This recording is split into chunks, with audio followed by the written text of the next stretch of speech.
We are continuing our readings in the book of Exodus this morning, the book of Shemot. We are in Parshat Truma. We are in the Parsha that is about building the Mishkan. 2 weeks ago, we were at Sinai, and we got the Ten Commandments and the beginning of Revelation. Last week, we got more explication of the law, how it is that we're supposed to live, how we build a just and equitable society, a society based on righteousness and goodness.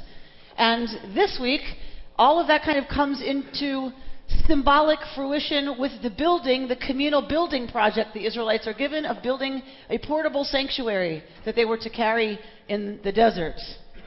And we're told in this week's Parsha that the way to do that is to Vayikhu li Truma. God says, take for me Truma, gifts from the people. Everyone who is Nadiv Lev, everybody who is voluntarily giving from their heart. There's going to be a tax later, not to worry. Everyone's going to have to give a half a shekel later, because we have to pay a tax for communal building projects. That's just how it is. Now, we do that, right, by belonging to Jewish communal organizations or whatever your faith tradition is. We have to build those things with our taxes, but this is different. This is not the tax. This is Truma. This is gifts. The people are to give gifts. Kol Nadiv Lev, everyone who is of generous, voluntary, whose heart is moved to give, and to give the things that are beautiful. Because that's ultimately how we build places that become a mikdash, that become holy places. And that's what the people of Israel are told. You are to build a mikdash, you are to build a holy space, because you are to be for me a holy people. And that mishkan, that tabernacle, was a way of symbolizing God being in the midst of the people. Because it was to remind them all the time to live in line with what holiness calls for. To treat the vulnerable among us with special care.